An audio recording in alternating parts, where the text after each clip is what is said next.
the online service. We're going to start by reading Psalm 23. Good reminder that we have a shepherd.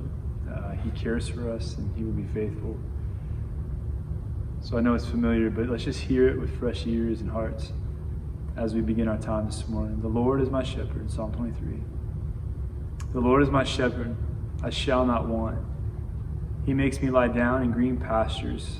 He leads me beside still waters. He restores my soul. He leads me in paths of righteousness for his name's sake. Even though I walk through the valley of the shadow of death, I will fear no evil, for you are with me. Your rod and your staff, they comfort me. You prepare a table before me in the presence of my enemies. You anoint my head with oil. My cup overflows. Surely goodness and mercy shall follow me all the days of my life, and I shall dwell in the house of the Lord forever. So let's just go before him with our hearts and our voices as we sing of his good shepherdly love that just won't quit on us.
To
as we sing this next song, let's just borrow these words from a prayer from the Valley Vision, recognizing that there's much that opposes Christ's work in us and the freedom that he died to give us.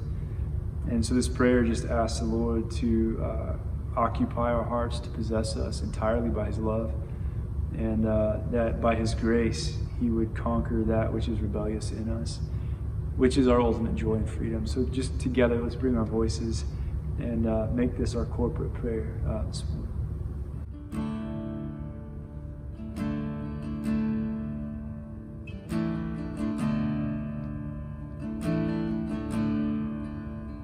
Oh, great God of highest heaven, occupy my lowly heart.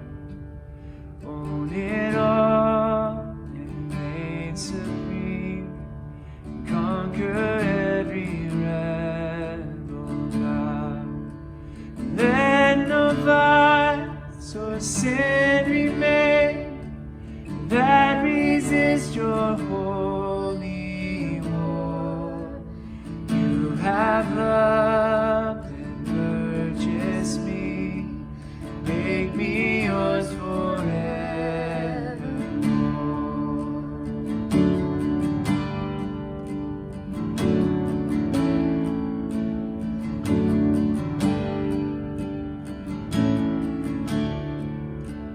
I was blinded by my sin, had no ears to hear your voice. Did not know your love within, had no taste for heaven's joys. Then your spirit gave me light and opened up your word to me. Through the gospel of your Son, gave me endless hope and peace.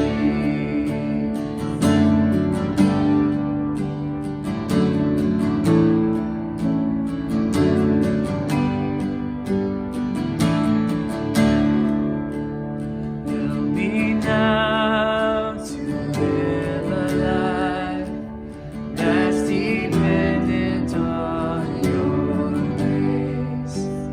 Keep my heart and guard my soul from the evil that I face.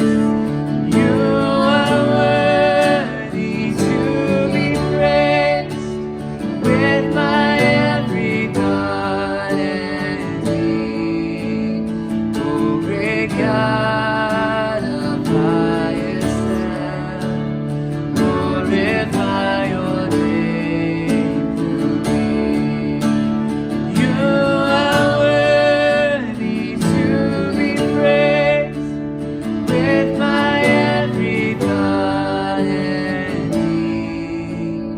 O great God of highest heaven, glorify your name through me.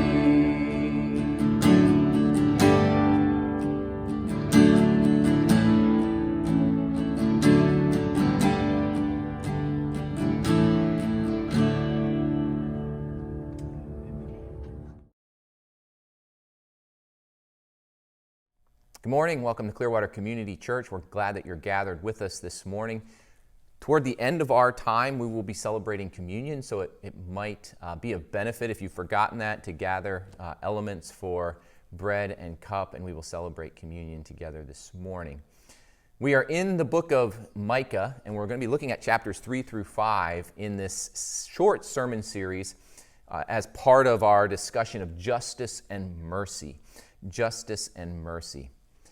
I don't know about you, but over these past days, we're still kind of in these uncertain times, are we not? I mean, there's uncertainty with the election and its outcome and all of that.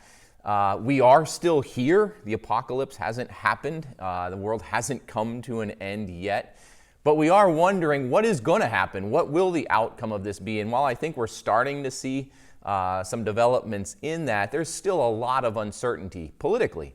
There's a lot of uncertainty for us, I believe, even not just religiously, but in our walk with God. What does this mean for Christians? Where are we at in our world today? Because as believers in Jesus Christ, it seems like more than ever that the values that we hold dear, that the truths of God's Word are being undermined. They're being attacked. They're being dismissed. They're being distorted. And in a lot of places, even within our own nation that claims to be a Christian nation, that the Word of God and the truths of God's Word are being outright rejected. At this same time, and we see this as a national crisis going on, many of us as individuals are going through individual crises at this time. They might be health-related. They might be job-related. There might be something going on in our family. They might be because of sins that we've committed. And it's brought us to a place where we are in crises in our relationship with God and wondering what God is doing. Whether it's on the national level or on the personal level, I want us as the body of Christ today, as we gather, Clearwater Community Church, to capture this main idea, to have our minds centered on this, that we can rest assured that our God is at work for His glory and our good. We can rest assured that our God is at work for His glory and our good. My mind runs to the situation of a child, and I can remember even when I was a child, there were those times where you would wake up in the middle of the night, and it might be because you weren't feeling well, or it could be because you had a really scary nightmarish dream, or it might be because there's thunder outside and you feel endangered in some sort of way. What was your reaction to that? Typically, what would you do? I know as a child, what I would do is I would make a beeline straight to my parents' room. And you go in there and you wake them up, and that was always one of the, looking back on my childhood, one of those funniest recollections was going into my parents who are dead asleep, and then all of a sudden coming up to them and scaring the living daylights out of them as you wake them up. And they come awake. But what do they always do? They would sit down with you, they would pray with you, they would tuck you back into bed, and they would put your mind at ease that everything is okay. And it would calm us down, right? That it would give us that sense of assurance that everything will be okay. I want this message this morning to do that for us in the midst of the chaos and everything else that's going on in life, whether that's on a personal level or even as we look at our nation and what's happening in it. We ask the question, what is God doing? And what I see in this stretch of text in Micah are some assuring truths of God's activity in uncertain times. And so that's what I want us to draw our attention to, and I think these help us then rest assured that our God is at work for His glory and our good. The first one of these that I see running through chapter 3, assuring truth of God's activity in uncertain times, this first truth is that God holds leadership responsible for their treatment of others. God holds leadership responsible for their treatment of others. He'll say in verse 1, "Listen, you leaders of Jacob." And he'll say in verse 5, "As for you, the prophets of the nation." And he'll even down in verse 11 hit the priests as well at this. God draws our attention in this text to leaders and those who He has allowed and placed in charge of others. God will hold leadership responsible for their treatment of others. First, I want us to see here politically. Politically, leaders who do evil rather than good for those under them will not find God on their side. Politically, leaders who do evil rather than good for those under them will not find God on their side. Notice verse 1 again. "Then I said, listen, you leaders of Jacob, you rulers of Israel. Should you not embrace justice? You who hate good and love evil, who tear the skin from my people and the flesh from their bones, who eat my people's flesh, strip off their skin and break their bones in pieces, who chop them up like meat for the pan, like flesh for the pot. Then they will cry out to the Lord, but He will not answer them. At that time He will hide His face from them because of the evil that they have done." In ancient Israel, the leadership, whether it was the king or the judges themselves or those who were making the decisions for the people, were responsible to make just and right decisions, that justice would reign in the nation through a court system that could judge fairly according to God's law. The people could trust in this particular system because their leadership was doing this. But as Micah points out, at this time in Israel's history, the leadership had shirked that responsibility that they had under God's law. They despised God's law, as evidenced by their hatred for what was right and their love for what was evil. And in these actions, the leadership was demonstrating almost this cannibalistic eating of those who were underneath them. It's a grotesque picture in here. But that's what God is trying to describe, is that by you despising good and rejecting my word and embracing what I call transgression and sin, you are cannibalistically eating my people alive. And so in verse 4, when desperate times would come and these leaders would turn to God and hope that God would be on their side, they would find no help whatsoever from God. You see, the reality is in our world today, and even in our own nation, that a day is coming, a day of reckoning is coming, when a nation's leaders call good evil and evil good. A day of reckoning will come for a nation's leaders who call good evil and evil good. When wholesome family values are mocked and despised and rejected, whether that is moral purity or sexual purity or even the definition of what is biblical marriage, when we set all of that stuff aside and embrace our own desires and our own lusts and our own perversions as good, a day of reckoning is coming. When we murder the most innocent and helpless, and that is championed as a basic right that belongs to us as humans, that we can just do away with them, we are embracing evil and mocking what is good and right. When we think that power must be achieved and maintained no matter at what cost or means that we have to do in order to attain it, we are calling evil good and righteousness evil. Rather than selfless and humble service, we at times in our nation today see leadership that is arrogant, it is self-promoting, it is all about me first. And the message that goes out from our leaders is all about themselves. That is calling evil good and good evil. And what Micah 3:1-4 points out to us is that when this reaches its head, when this comes to its fruition, and we don't know when that will occur, God will take leadership and nations down and raise others up. This is what we see in the book of Daniel, where Daniel teaches that, not only to Daniel himself and those that were with him and loyal to God, but he teaches that to the nations of the world, the most powerful nation on earth at that time, Babylon, that its leaders and its most powerful leaders could be taken down. We see this in Genesis 15, where God comes to Abraham and he speaks of how he will take his family out of this land of Canaan and then ultimately bring them back and destroy the Amorites there, because the sin of the Amorites hadn't quite reached its full level yet. God will allow for a time humanity to go down their own self-destructive ways and for leadership to even lead humanity in that direction. But when it reaches its full measure, judgment will come. And that day will come for any nation who does this. But it's not just political leadership that God will hold accountable for their treatment of others. It's also religious leadership. Verses 5-8 here. As for the prophets who lead my people astray, they will proclaim peace if they have something to eat, but prepare to wage war against anyone who refuses to feed them. Religiously, leaders who serve only for their own gain will lose God's word. You see, there are those spiritual leaders who are in it only for their own gain. As it's described here, they proclaim a message of peace if they are receiving something to eat, if they are receiving benefit from their message. You see, they say what people want to hear in order to enrich themselves.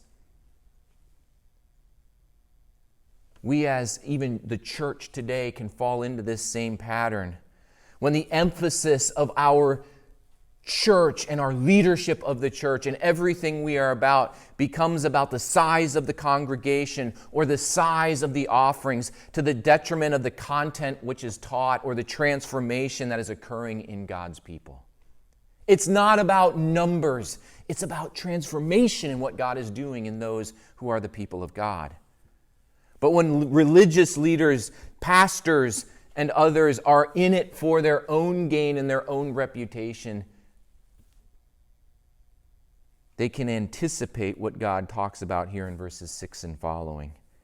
Night will come over you without visions, and darkness without divination, and the sun will set for the prophets, and the day will go dark for them, and the seers will be ashamed, and the diviners disgraced. They will all cover their faces because there is no answer from God. They lose the very vision and the message and the word and the power of their God. It's easy for religious leaders to make it look all good on the outside, while on the inside, what's really happening is that we are in it for ourselves. We go back to verse 5 there. These individuals prepare to wage war against anyone who refuses to feed them. This language of feeding is really interesting. It only occurs like 11 times in the entire New Testament. As Bruce Waltke points out in his commentary, 10 of these times it's used in the description of a snake biting or feeding itself. It's as if these people are these deceptive snakes that are poisonous in what they are doing through their actions to others. They're deceptively destroying any and all who oppose or seek to expose them. God's word will go silent for those who spiritually lead in such a direction. And eventually, as verse 7 points out, they will come to humiliating ruin. Even this past week, news came out of a very prominent pastor in one of the most prominent worldwide ministries, of the immoral nature of what he was doing and how it was going to cost him his ministry. And as I think about that, I can't help but be reminded of what this text is pointing to, and that is that God is not going to let immoral behavior go unnoticed or unpunished within the religious leaders of his church, of his people. He will expose that, and when he does, that immoral behavior will humiliate the individual who's caught in it. So, church body, as you look at us as your church leaders, rather than judging us on the numerical success of the church or the monetary means that we are gathering as a church, measure us off of the boldness to speak the truth as it is exemplified in our own behavior. Notice verse 8 there, "But as for me, I am filled with power, with the Spirit of the Lord." This is Micah speaking. "And with justice and might, to declare to Jacob his transgression and to Israel his sin." Rather than looking at what's happening on the outside, look at the behavior that's coming out of our lives. Look at the word that's coming out of our mouth. Are we staying true to God's word? Are we calling sin, sin? Or is everything that we say and preach about numerical growth, monetary success, prosperity? Leaders who serve only for their own gain will lose God's word.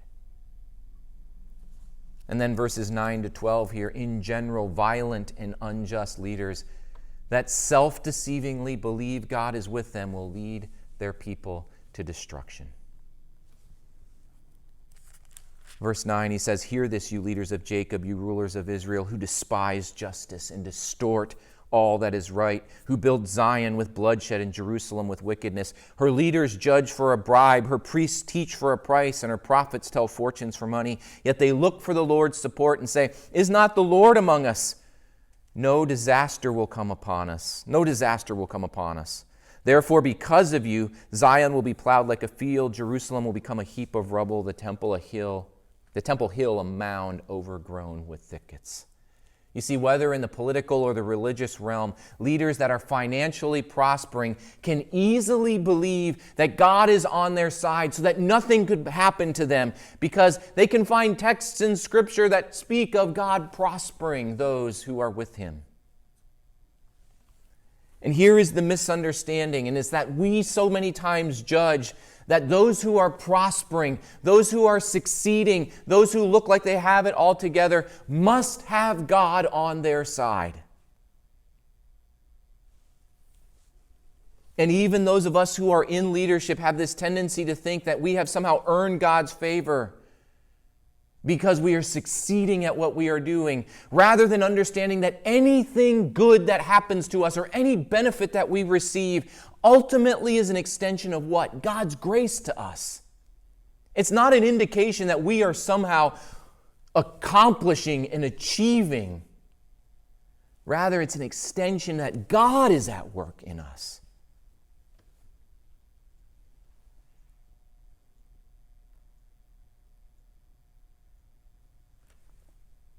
We cannot suppose that God is among us and no disaster will come upon us if in our actions and in our behaviors we are exemplifying and living out and treating people unjustly.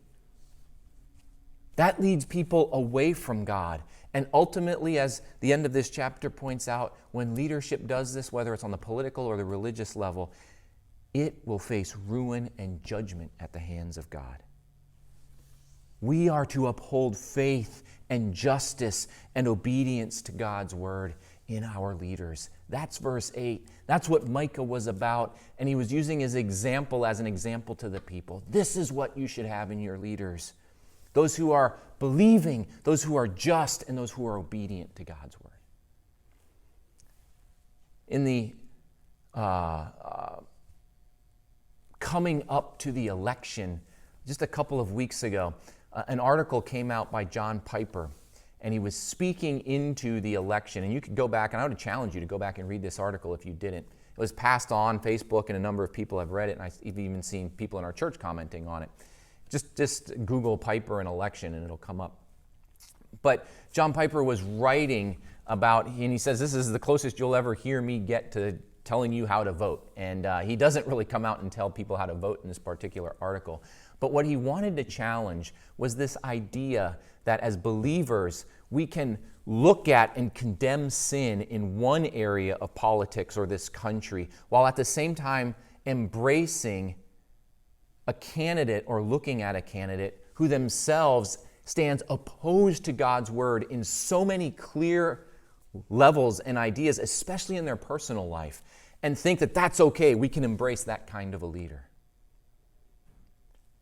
And I think as I read it, and I think as other believers read that particular article, there was this reaction to it to kind of say, well, yeah, but you don't understand the system in which we are at work. We have to choose the lesser of two evils. And what Piper was trying to challenge is as believers, when we do that, when we go toward a lesser of two evils, we're still embracing evil, and we're dismissing the fact that God is going to judge leaders based on their actions, based on their response to His word, based on their treatment of others, whether they treat others respectfully or whether they are all about themselves.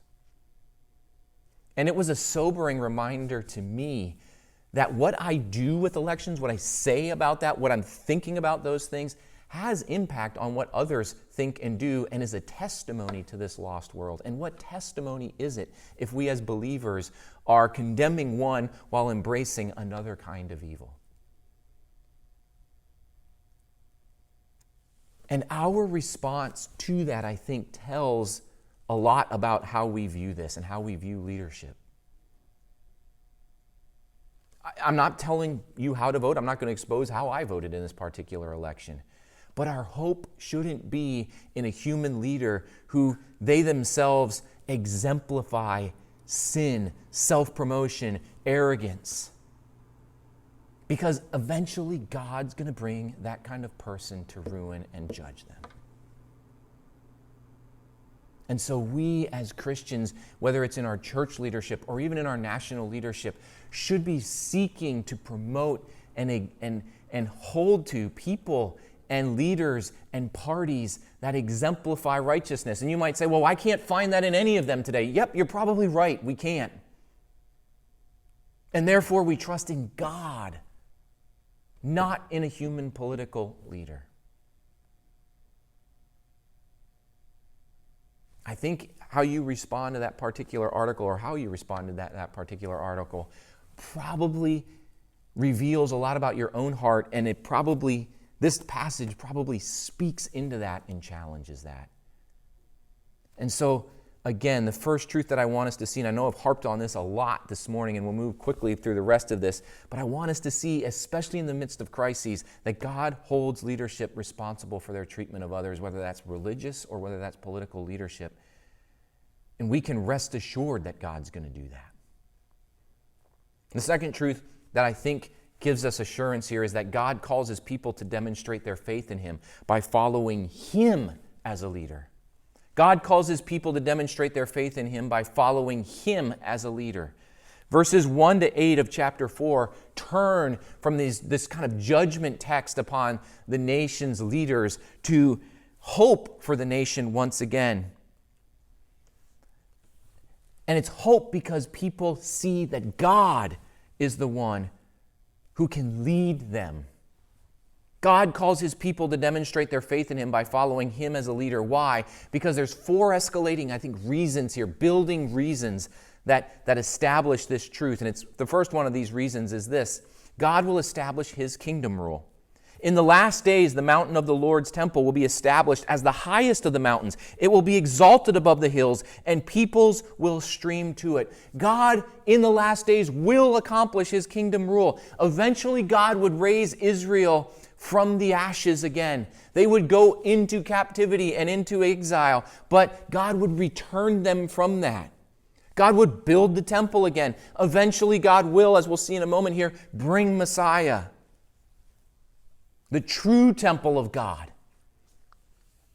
And God would rule and will rule someday, not only through Messiah and His people, but He will establish the Messiah's rule once again on this earth. Our hope will not be found in a human president or a perfectly functioning American executive, legislative, and judicial system. That's not our hope. It's in God's rule in and among His people. God will establish His kingdom rule. And when He does, the next reason is that the nations will turn to God. Verse 2, many nations will come and they will say, "Come, let us go up to the mountain of the Lord, to the temple of the God of Jacob, and He will teach us His ways so that we may walk in His paths. The law will go out from Zion and the word of the Lord from Jerusalem." In the kingdom, people from all nations will be gathered as the followers of God.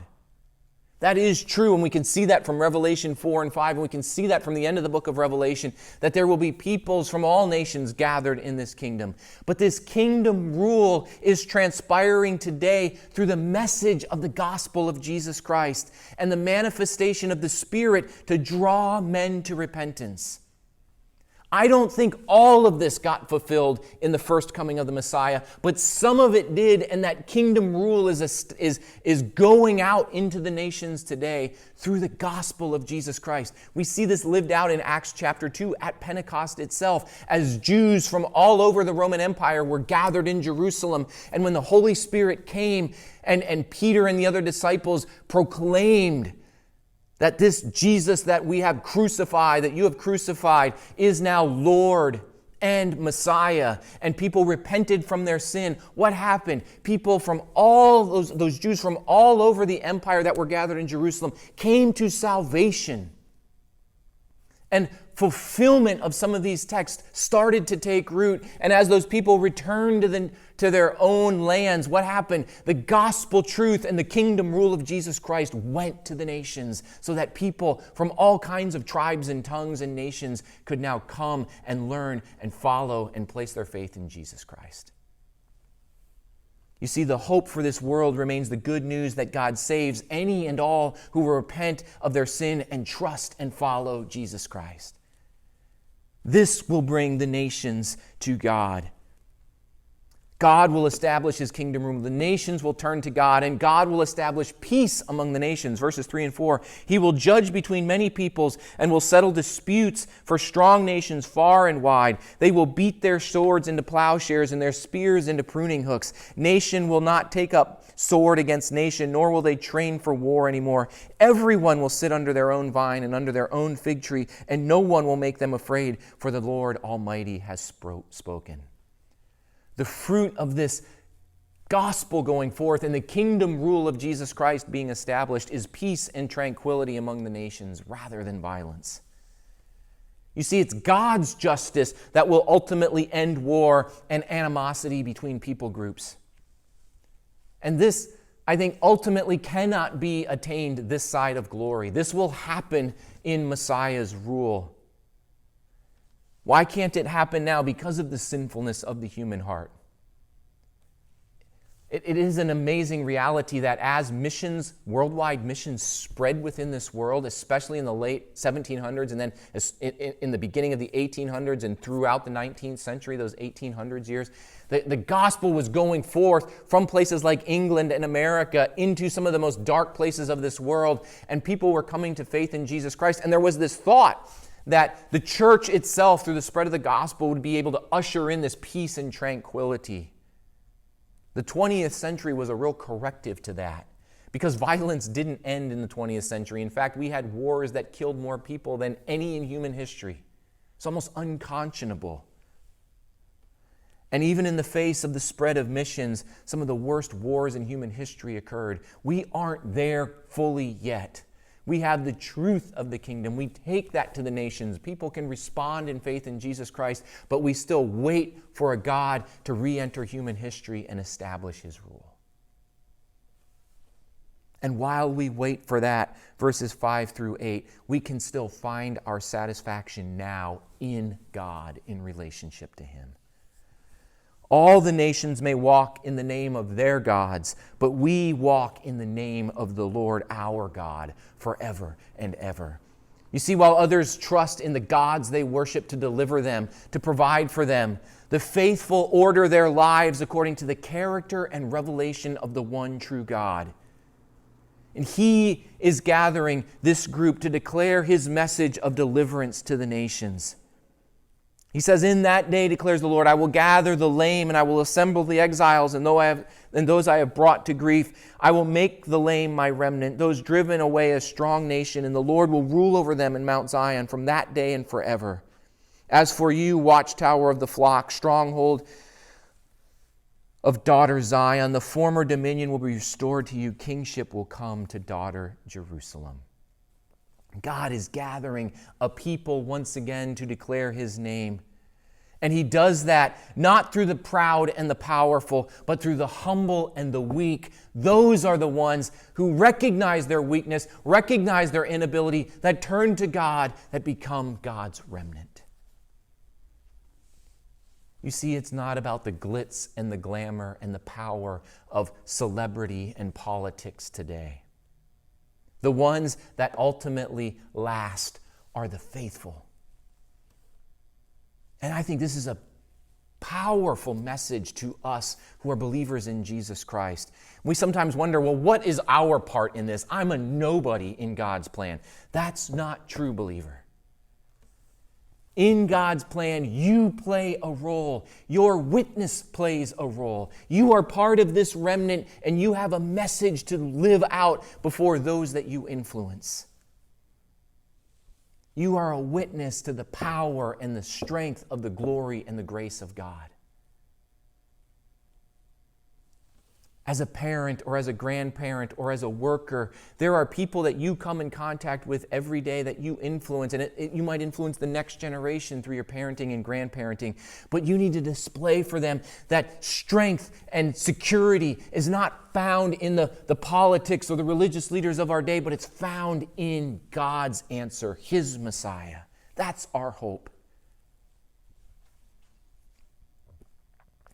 God's plan will work to this end, where He one day serves, and those who those who trust in Him are exalted to reign with Him. God calls His people to demonstrate their faith in Him by following Him as their leader. The third truth that gives us assurance in this time, I think, is this, and it's found from the rest of chapter 4 and the first part of chapter 5. It's that God fulfills His word to give hope to those who rely on Him. God will fulfill His word to give hope to those who rely on Him. You see, in the midst of crises, God works His plan of deliverance. In the midst of crises, God works his plan of deliverance. Israel would go through exile. It would go into crisis. It would be destroyed. It would be ruined. Their leaders would be destroyed. They would go away. And daughter Zion, verse 10 of chapter 4, will be in agony. They will go to Babylon. And it's from there that God would rescue them and redeem them out of the hands of their enemies. Yes, nations are gathered against them. It will result in their downfall. But they will, once again, as they place their faith and trust in him, they will rise up. They will be given horns of iron, verse 13, hooves of bronze, and break to pieces many nations. God would strengthen his remnant, even in their weakness, to last and endure, and one day resurrect them. At the beginning of verse 5, siege would come upon Israel, but even in their weakness, even in their small state, verse 2, though they are small, this Bethlehem Ephrathah, among the clans of Judah, out of you will come from me one who will be ruler over Israel, whose origins are from of old, from ancient times. This prophecy about the Bethlehem being the birthplace of Messiah, even in the most humblest of circumstances, out of that would come God's plan, the ultimate fulfillment of God's plan in God's Messiah who would bring deliverance. You see, in the midst of crises, God still is at work to accomplish his plan of deliverance for his people. Their sin would have consequence, but the merciful, just God would remain true to his word. He would raise up a deliverer, even out of these humblest of circumstances. And it's this Messiah who would stand, verse 4, and shepherd his flock in the strength of the Lord, in the majesty of the name of the Lord his God. And these people will live securely, for then his greatness will reach to the ends of the earth. He will be our peace. When the Assyrians invade our land and march through our fortresses, we will raise against them 7 shepherds, even 8 commanders, who will rule the land of Assyria with the sword, the land of Nimrod with drawn sword. He will deliver us from the Assyrians when they invade our land and march across our borders. And while maybe King Hezekiah was the initial fulfillment of that, he ultimately is only a precursor to the Messiah that would come. And while Jacob will find themselves and Israel will find themselves in the midst of the peoples in the nations, they will be like a dew, verse 7, from the Lord, like showers on the grass. The remnant will be among the nations in the midst of the people, like a lion among the beasts of the forest. And your hand will be lifted up in triumph over your enemies, and all your foes will be destroyed. There will be a day when the nation of Israel, the true people of God, will be spread about among the nations, and yet they will be this blessing to the nations because their deliverer, their Messiah, has delivered them, and their faith is in him. In a sense, we are fulfilling that today. We are the salt and the light of Jesus Christ in this world. You see, deliverance comes to those who can recognize their inadequacy and their desperate situation. And rather than rely on themselves or on the religious and the political leaders of our day, we look to Jesus Christ as God's means of deliverance for us. That flies in the face of our mindset, our American mindset of independence and industrialism, that we, of our own abilities, of our own powers, and of our own pick ourselves up by our bootstraps mentality, can rescue ourselves. You see, we think we can accomplish these things in and of ourselves, but we can't take care of ourselves and our problems in our own abilities. When crises come, we look to ourselves for deliverance, but we will be sorely disappointed. You see, we have to come to the place that we recognize we have no control over tomorrow. And we need to learn to trust God's plan for us by doing what? Following his word. In the midweek update this past week, we had a challenge out of 1 Peter chapter 3. Oh man, I'm messing that up. It might be chapter 4. I think it is chapter 4. But this passage that speaks of the fact that in the midst of the last days, what are we to be doing? We aren't We are to be sober-minded in our prayers, self-disciplined in our prayer, our dependence on God. We are to be loving one another. We are to be serving one another. We are to be humbling ourselves. That's God's revealed will for those who are depending on Him. Serving one another rather than worrying, rather than meddling, rather than tinkering in and of ourselves and our own abilities in the system. Trust God. Be that light and salt within our culture because He's our ultimate deliverer. And in the end, He will demonstrate His power by elevating His faithful followers. This is verses 7 to 9. We already hit on them. But the people of God will be this dew and refreshing rain in a parched earth. We have the hope in us. We need to be the witnesses of that. And God purposefully uses crises to spread His gospel through the testimony of His faithful followers in the world. You know, we're a part of what many would conclude and believe, and I think we think of as the greatest nation in the history of the world.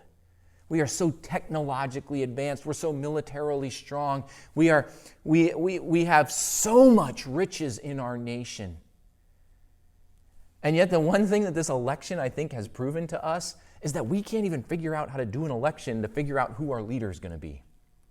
I mean, it's going to take days and weeks to figure that thing out fully. And if you look at some of the newspapers from around the world and the news from around the world, what are they doing? They're kind of laughing at our system. Even the most powerful nation on earth can't hardly figure that one out. You see, faith in us, in our system, in our country, as the means to our deliverance will only leave us frustrated. What is your faith in? Is it in Jesus Christ? Because your faith in whatever it's in testifies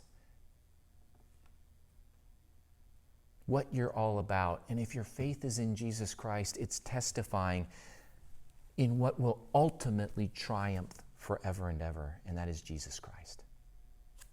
The last truth that I want to see is this, that God will destroy all those things that people turn to for security. At the end of chapter 5, God destroys all those things that people turn to for security. The first thing that He destroys is military strength. In that day, declares the Lord, when ultimately Messiah comes, I will destroy your horses from among you and demolish your chariots. I will destroy your cities of your land. I will tear down all your strongholds. God will destroy all those things that people turn to for security. The first of those is military strength. We must, as the people of God, come to realize that security will never be found in a military or governmental system. It can't be found in that. Why? Because God can simply tear those things down.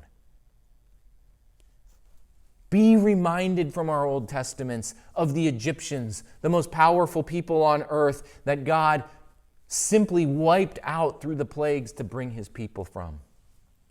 Jericho sat back in its walled and fortified cities, and yet from the very shout of people, God in His power caused those walls to crumble down. The Midianites and their tens of thousands of soldiers were no match for 300 of Gideon's men who trusted in God. Goliath learned the hard way that the battle ultimately belongs to the Lord, as he was no match for a young boy and his slingshot. The Assyrian army that camped and besieged Jerusalem would be wiped out by a plague from the angel of the Lord. And Nebuchadnezzar, the most powerful man on earth in Babylon, would be eating grass for 7 years because of his pride.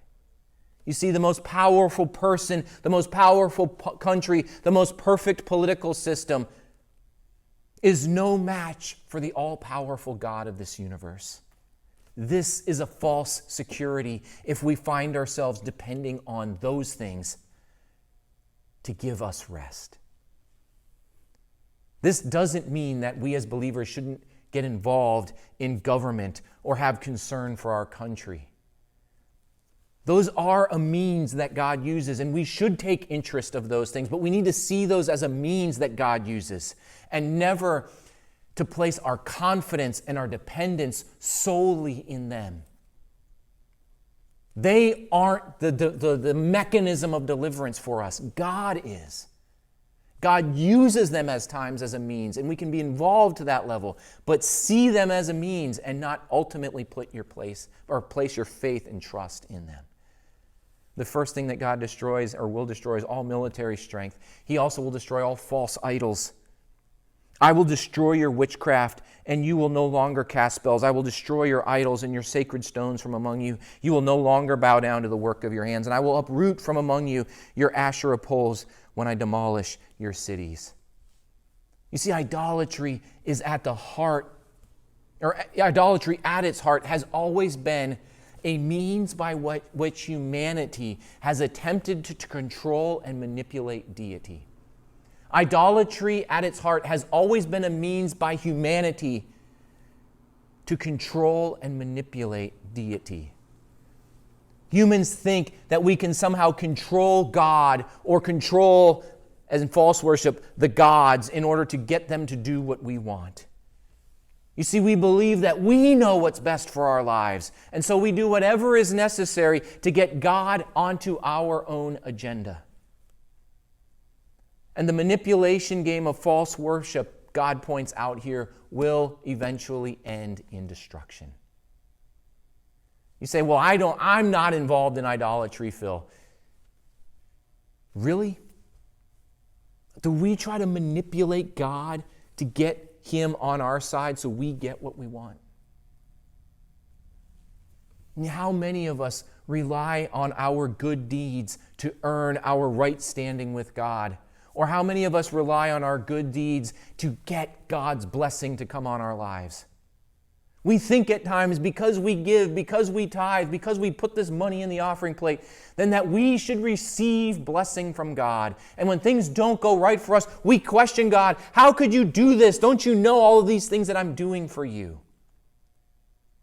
That's manipulation of God in order to get what we want. We go to the Lord's Word, we go to times in prayer, and we have this devotional life that we think as long as we are devoted to God, that means He must bless us. Job was the most upright man on the face of the earth in his day, and that didn't result in God prospering him. God allowed suffering to come into Job's life. But if we do all of this thinking that we can control God, we can manipulate God to get Him on our side, we are entering into the same kind of false worship that Israel was doing, and it's idolatry. And God will ultimately destroy that, because it's not about us getting our way, our agenda, God on our side, but it's us submitting to His will for our life, regardless of the outcome of that. God will destroy all those things that we place our security in, whether they're military strength, false idols, or lastly, a misguided understanding of His Word. Verse 15, I will take vengeance and anger and wrath on the nations that have not obeyed me. God's Word demands obedience from all people, especially those that claim to follow Him. And our disobedience, our sin, our trust in things other than God, as God has revealed them in His Word, demonstrate our lack of faith in God. We will sin, that is a reality, but our sin demonstrates a mistrust in God's Word. We are disobeying God's Word when we choose to sin.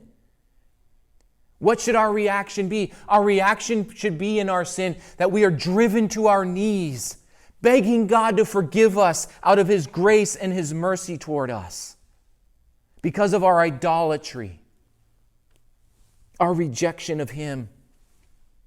But many today, even in the church, excuse their sinful desires, excuse their sinful decisions, or even worse, distort God's Word in order to live in their sin.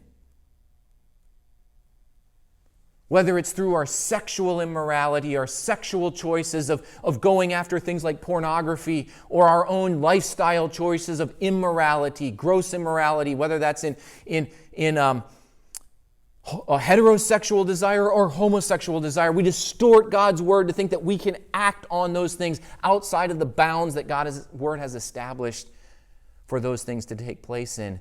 And we excuse God's word, we dismiss God's word in order to appease our own appetites, our own desires. We excuse God's word when we live out of our own greed and we stomp on others in order to get ahead ourselves in life. We are self-deceived when we seek to get ahead or we deceive others. Let's look at it this way. When we lie, when we manipulate the truth in order to get ahead, or we do that in order to get what we want or to stay out of trouble. When we use deception to get our agenda accomplished, we are distorting God's word. Gary Smith in his commentary has this quote, "Obedience is an issue of choosing to do our will or submit to God's will. If people are unwilling to listen to and do God's will, they are not his disciples. And if one is not a disciple, one is an enemy of God and subject to his punishment." It's exactly what God says here in verse 15. When we hold up this idea that we belong to God and we have this misguided understanding of God's word that dismisses our disobedience or excuses our disobedience, especially when we distort it to say that we are still all right with God even though we're living in disobedience, that security God will destroy. So I ask this question as we close: are you resting in God or are you resting in something else for your security today?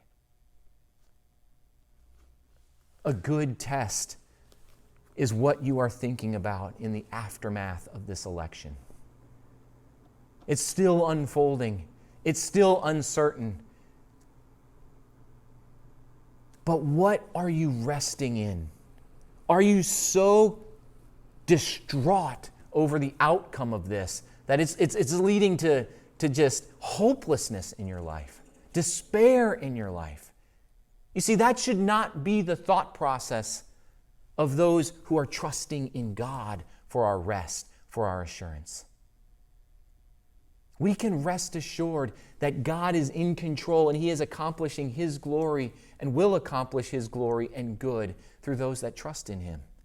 That needs to be where our faith is, in our good God, not in a political system, not in our candidate winning. Some trust in horses, Psalms 20 verse 7 says. Some trust in chariots. Some today trust in presidents. But we, as the believers, as the faithful, trust in the name of the Lord our God. Does that characterize you?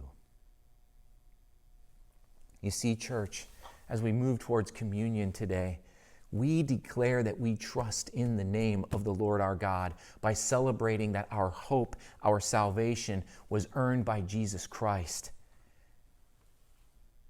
And we celebrate our hope not only because our salvation was earned in Jesus Christ, but we celebrate our hope by remembering that event as we share communion with one another today. That's why we do communion, to remember that our hope is in Jesus Christ.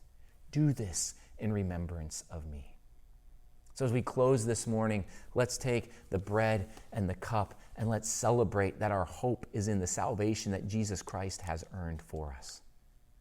Jesus said to his disciples at that Last Supper, as he took the bread and broke it and gave it and said, "This is my body which is broken for you. Do this in remembrance of me."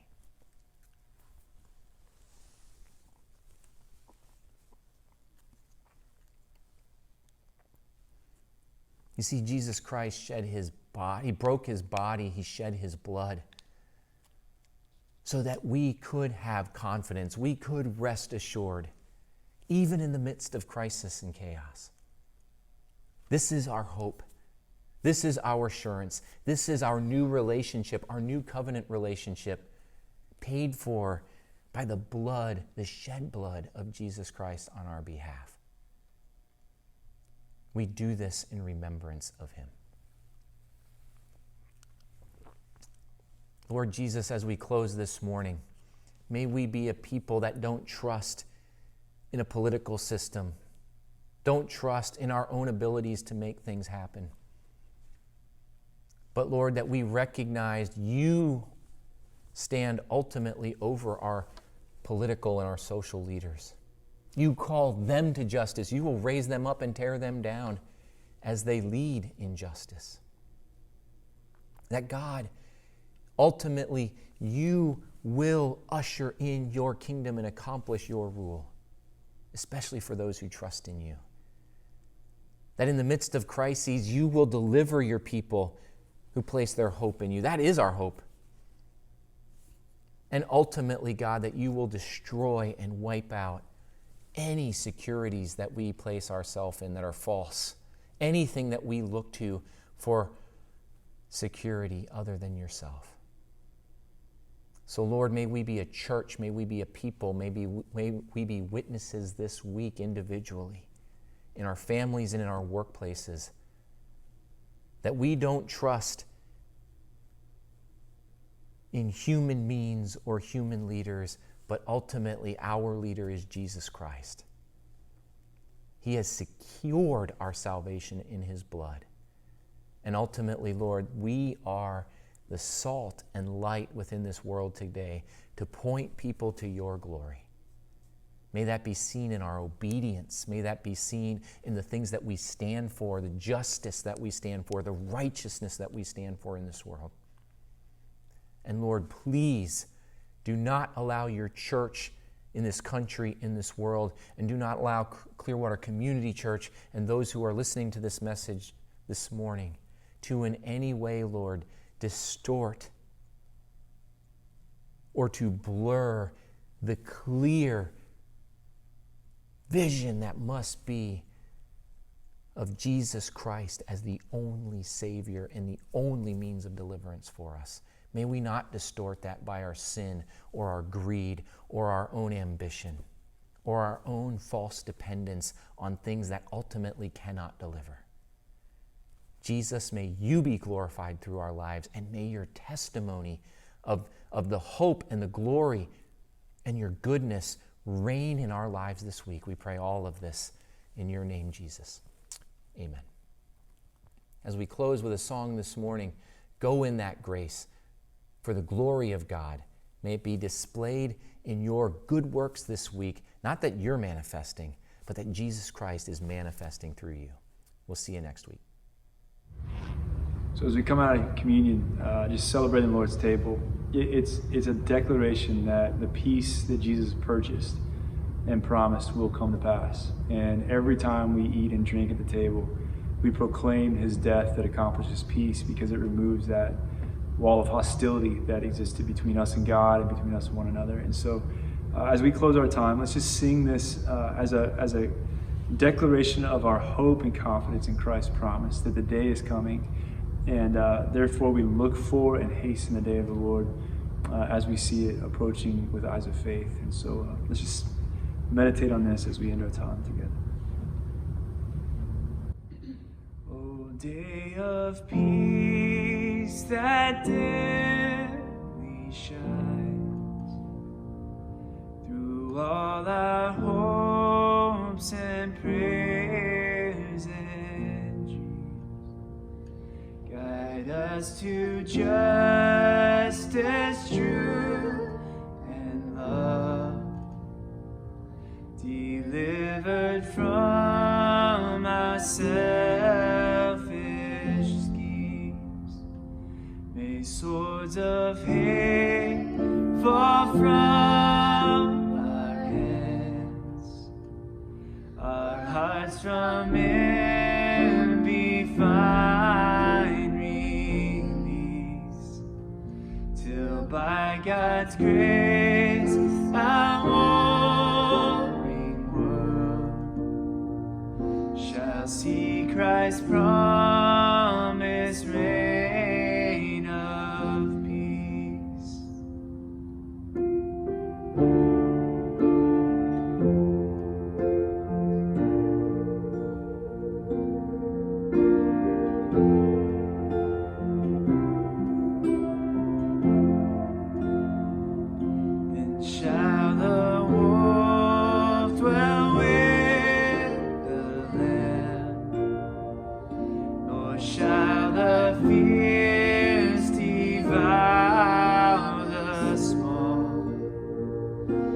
as beast and cattle calmly graze.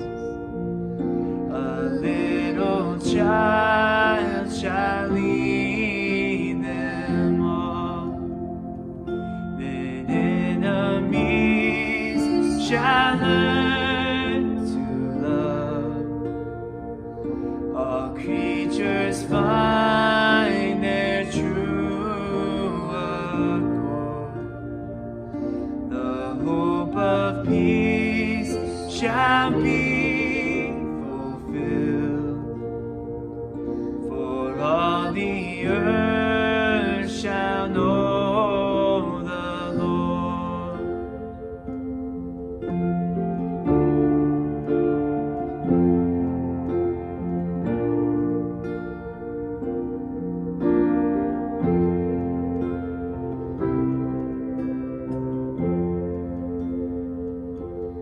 Come to Him with all your heart, and come and lay your burdens down.